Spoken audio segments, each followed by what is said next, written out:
opposition, of course, from our own Colin McRae. What do you think of Colin's driving? No, for sure, if he can manage to stay on the road, he will be very fast. David, how are you looking forward to this one? Very much so. We've had a good recce over the last 7-8 days. Had a look around all the stages. Stages throughout the country are really in very, very good condition. But of course, what's the weather going to do in Jack Frost and snow, we're not sure. So fingers crossed the weather won't be too severe.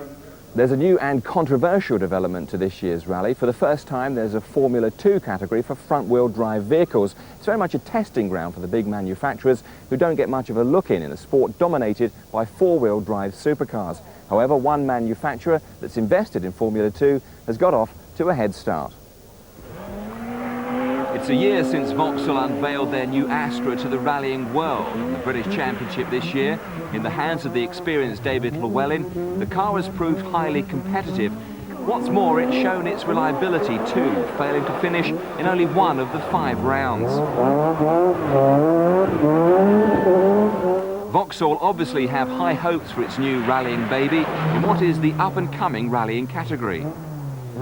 Formula 2 is set to become a very important part of the World Championship scene, and again you'll find manufacturers that like Renault and Citroën and maybe ourselves as well, who would be at World Championship level with the Formula 2 cars.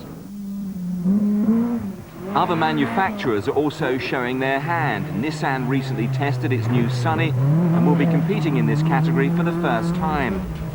Gregoire de Mavius, the young Belgian and reigning Group N world champion, is just about getting the feel of his new car. It's a good car to make a Formula 2. Of course, we arrive a bit late, and some others are there from a long time, so we have to work. But I think if we give us some more time, I think it will be a very good car.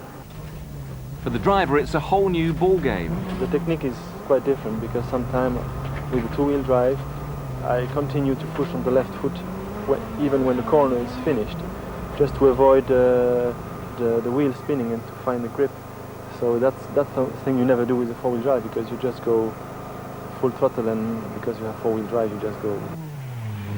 What is very good with the Formula 2 is a proper rally car, so you can drive 100%, you don't have to take care of the car. It's strong and it's made for that, so you go flat out.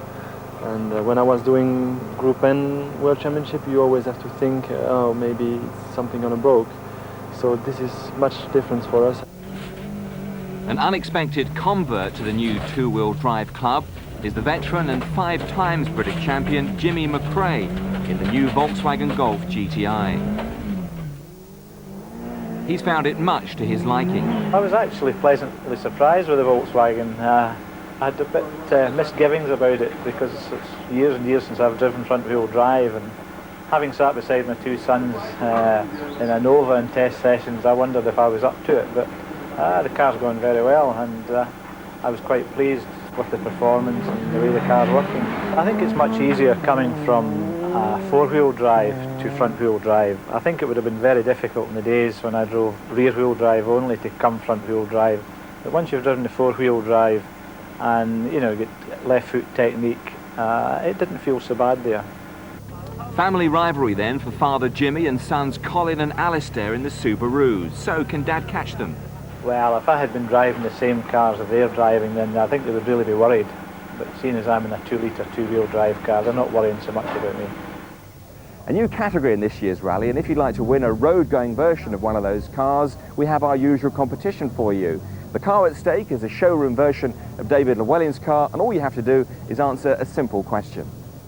In 1967, the RAC rally was cancelled. Was it because of a fuel shortage, lack of entries, or foot and mouth disease? All you need to do to enter is ring 0891 339966. That's 0891 339966.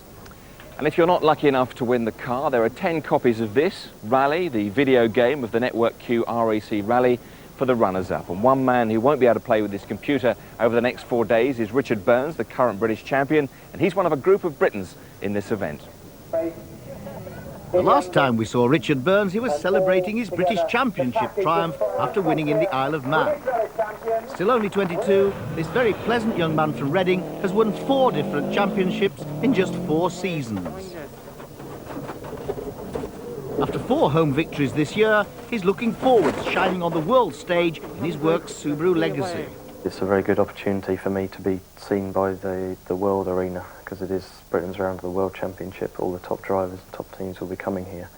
And I'm in a car that's competitive enough to maybe win the rally even, so it's a good chance for me to appear to be doing well in front of everybody. So, after a year of caution, he can really put his foot down over the next 4 days. Alistair McRae has not had the best of years. In the British Championship, he found himself playing second fiddle to Richard Burns, thanks to a mixture of mechanical problems and driving mishaps. But he will be looking to put all this behind him on the RAC and have the little bit of luck that all drivers need on such a demanding and unpredictable event. He will certainly not wish to be overshadowed by both his big brother and his father on this unique family occasion. Gwyndaf Evans, the likeable Welshman, has, unlike Alistair, had a very good year driving the environmentally friendly Escort. We're going left into 8 rights. Oh. Well done. 8 rights. He's had his share of good fortune, but thoroughly deserved his Group N championship. Last year on the RAC Rally, he finished 11th overall and could be in for a top 10 place this year. Scotland's Robbie Head, the 25-year-old from Ayr, will be driving a powerful Group A Escort on this event. But he will probably want to forget his first season in a Group N Escort.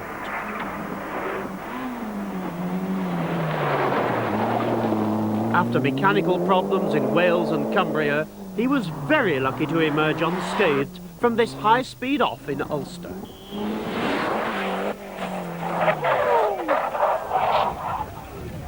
No!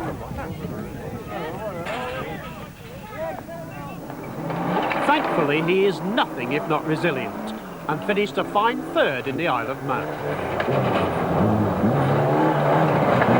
His mentor and teammate Malcolm Wilson has had an equally annus horribilis. Firm favourite to take the British Championship, he was on the pace, but often out of luck. As was all too often the story, a massive lead on the Scottish Rally ended with mechanical failure. Last year, of course, he put up a superb performance on the RAC. He was fastest on 7 stages and finished 9th on his Sierra Swan Song. And of course, no one has done more to develop the new Escort.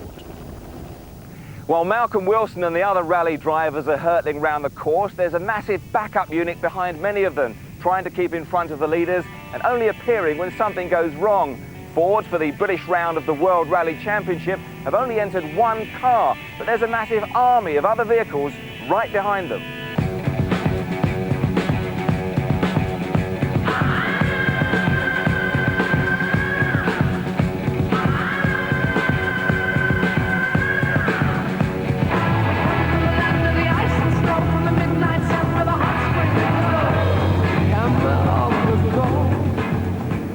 Well, here it is then, the 18-vehicle Ford convoy. Now, it's an old cliche, but they say armies always march on their stomachs. And the same, you know, can be said of rally teams too. But where do you find a cup of tea in the middle of the Kielder Forest?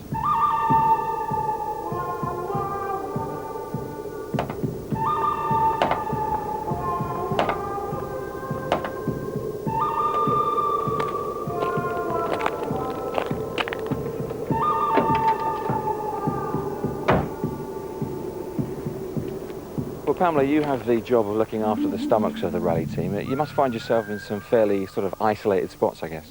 Yes, you do. There's quite a bit of travelling around and we end up in some most peculiar places off the beaten track. So it's cold and wet and muddy and you get all these hungry rally team coming at you. Are they awkward? Are they tired? Do they just want food instantly or what? No, they're never really awkward, but time is of the essence and they don't have a lot of time to mess about. So when they arrive, you have to have the food ready at that minute and not you can't say, oh, I'm ever so sorry, I haven't quite made it yet.